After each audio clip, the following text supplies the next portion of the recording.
Good morning, everyone. I don't know if it's morning when you're watching this, but it's morning when I'm recording it. Welcome back to Scouting Movies, where we dive into all things, all movies, the good, the bad, everything in between, the confusing, um, and the movies like today. We're talking about The House on Carroll Street. It's a thriller that tries to blend in Cold War paranoia, Nazi war criminals, McCarthy era politics. It sounds intense, and it is at times. So let's break it down. First of all, a quick synopsis for what The House on Carroll Street is. Uh, Emily Crane is a former Life magazine editor who loses her job after refusing to name names before the House Un American Activities Committee. The McCarthy era, Red Scare. And so, forced into a quiet life, she serves as a companion to an elderly woman reading for her when she stumbles upon a sinister conspiracy after hearing a heated argument involving a government prosecutor. And so she's determined to uncover the truth. As a former magazine editor, she's drawn into this web of danger, espionage, Cold War secrets, and she gets the help of an FBI agent, and she discovers a shocking plot to smuggle Nazi war criminals into the United States for covert operations. I won't go into any other spoiler alerts or anything like that. So let's just jump into what this movie does. There's a lot of conspiracy thrillers that deal with former Nazi um, regime members. Marathon Man, The Boys from Brazil, Guilty by Suspicion, other things like that. And so if you're into those kind of movies, it's right up your alley. It's directed by Peter Yates, who's a good suspense director. He did the movie called Bullet a few years before. Uh, you've got a wrongfully accused protagonist, creepy villains, the constant sense of who can you really trust. I have to say here that Kelly McGillis, who plays Emily Crane, is a real standout. She's really someone you can root for. She's principled. She's smart. She's just trying to move on with her life when she accidentally uncovers this sinister plot, and so she brings this grounded, determined energy. She has this warmth and resolve to her that she's both smart and courageous, and never feels like a forced Hollywood heroine. Uh, she really pulls you in, and you feel every bit of her growing fear and growing paranoia. And honestly, without her, the film would basically collapse. She's everything that this movie does well. Um, the suspense is really elevated by a couple of well-crafted sequences. One of the best is near the beginning of the movie. You get this chase in a library.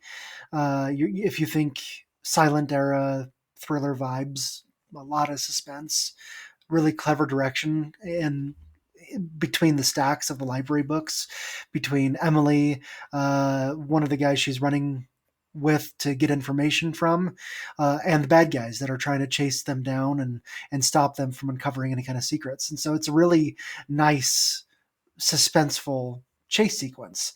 You're on the edge of your seat hoping that they make it out. Um, and the movie just doesn't have enough of those, but that's the best one. The problem here with this movie is that with all the intrigue that the premise sets up, that there's so much build up and there's so much really good suspense and really good character development throughout the first, um, three quarters or two thirds of the movie. Excuse me. The screenplay never quite delivers on this promise. The core mystery is really compelling, but the film withholds really key details of the conspiracy until literally the very end. It robs us of that impact. By the time the full extent of this uh, conspiracy is laid out, there's very, very little time to truly absorb the horror of what's been happening. You get it. You get the final little piece of this puzzle, and then the movie ends, and you don't see how it affects these characters or anyone else really, uh, or anything that comes after it is pretty much done. And so I wish it would have let it breathe just a little bit and have us see the impact beyond just understanding what happened, understanding the impact of what it felt on other people. Uh, we have Jeff Daniels, who plays FBI agent Cochran, and I love Jeff Daniels. He has incredible range. He started his career mainly playing these dramatic thriller roles like this, but he really branched out into comedy later on. He has great range. His character, though, in this movie is all over the place. He's this conflicted government agent. Uh, the government is covering up some of the things that they're doing, and so he's on one side of the curtain where he's working for an organization that's covering up some things. But he's also really into Emily. He really likes her, both from a romantic standpoint as well as seeing her for the way that the audience sees her is really interesting and intriguing and really resolved woman. And so he tries to help her. Um, the problem, one of the problems, and there's several with his character, but his character arc lacks any depth whatsoever. You don't really understand what truly motivates him. Is he literally just horny for Emily? Or I mean, his actions suggest there's a conflict of loyalty, but the film never delves deep enough into his character for us to understand his decisions. And then there's this romance that pops up out of nowhere between these two characters. It has no chemistry whatsoever. It feels tacked on simply to check off a box in Hollywood film era stuff.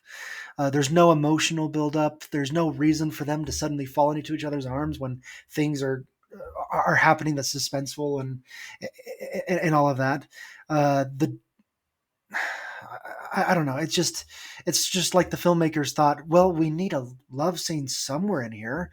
It just feels completely artificial, completely unnecessary. I wish they wouldn't have added any kind of romantic subplot between those two. It would have worked just fine if he had clear motivations and clear understanding and was just helping her. And maybe you can have the inklings of romance, but you don't need to show it. There's nothing to show here. Um, the biggest letdown is Mandy Patinkin's character, and I love Mandy Patinkin. He's a legend. He gave us Inigo Montoya from Princess Bride, but he's a villainous character in this movie. His role as a sinister, shadowy figure that's overseeing the smuggling operation is one dimensional at best. It's like he walked straight out of a lesser James Bond movie. He has no dimension to him. Um, so it's like his dialogue feels like it was pulled completely out of uh, generic one line screenplays that anyone can give you. You pull it right out of another movie and stick it in here, and it works just fine. It's so unoriginal. His bad guy language. It's a shame because I think Mandy Patinkin could really bring a lot to that role. Could have brought a lot more nuance, and if the screenplay had anything more of substance to give him. So both of those characters, Mandy Patinkin and Jeff Daniels, are severely underdeveloped. It's a good thing that Kelly McGillis is so good in this movie because she's the one thing that really holds it all together. So, The House on Carroll Street, is it worth a watch? Well, if you're into atmospheric thrillers, love a good movie that has some suspense, I'd say yes.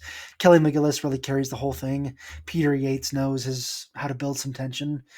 But if you're looking for a movie that has really great development throughout, that develops the characters just as much as it develops the suspense with satisfying payoff at the end, this is going to leave you wanting some more.